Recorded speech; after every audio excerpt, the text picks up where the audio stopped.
Hello everybody. This article is about the subject of Lucifer Valentine's films rather than Valentine himself, who is at the heart of the most recent controversy over how he obtains his stars for current projects. While I strongly condemn the grooming of vulnerable persons for any form of exploitation, I reserve the right to stay neutral on methods used in previous works and ask audiences to be mindful to give short thrift to wild online rumour. With that in mind, let's commence into part 1. Ameara Lavey, The Tragic Life and Death of a Vomit Doll. Please be aware the following contains themes of bulimia, BDSM, sadism, drug abuse, and relationship abuse.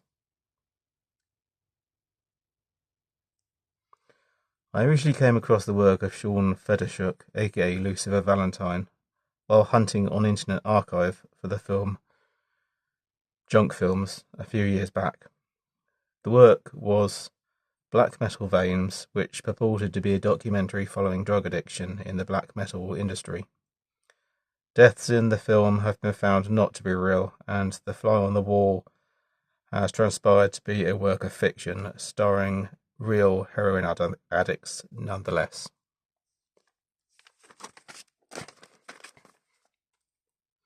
From there I came across the Vomit Gore series.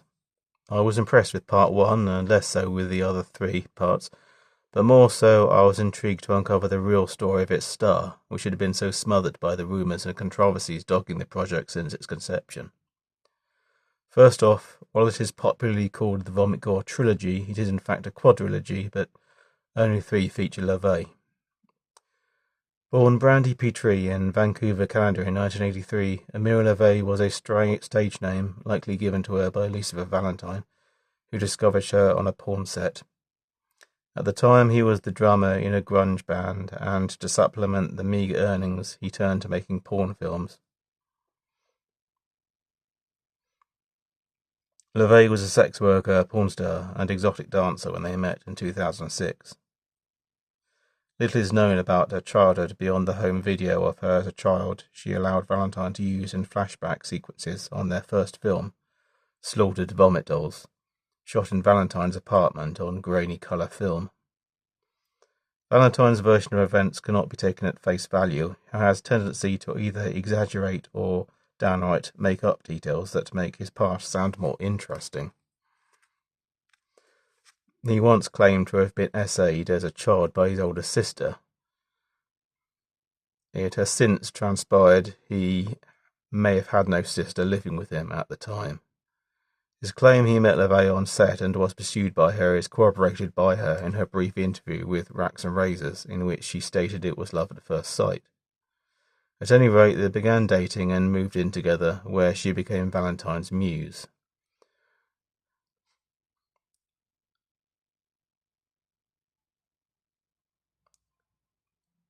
The film which followed used merely an ounce of the reams of filmed material.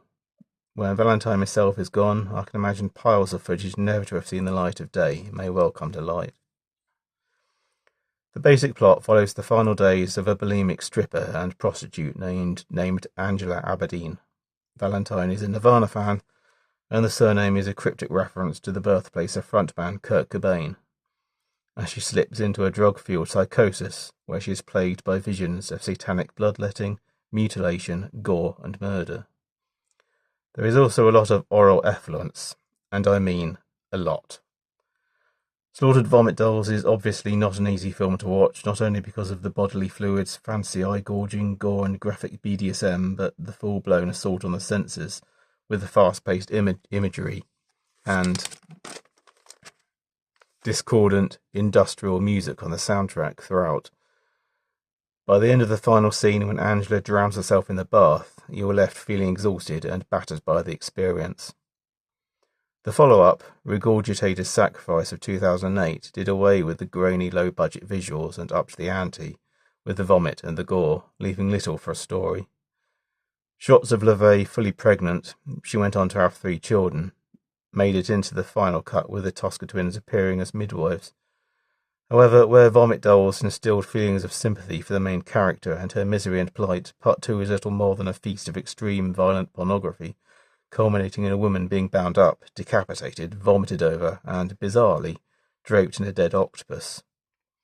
Most of the outrage was over a notorious scene at the climax, where a live tarantula appears to have been sewn up inside a woman's vagina, with animal rights groups understandably angered at such treatment of a small and defenceless creature.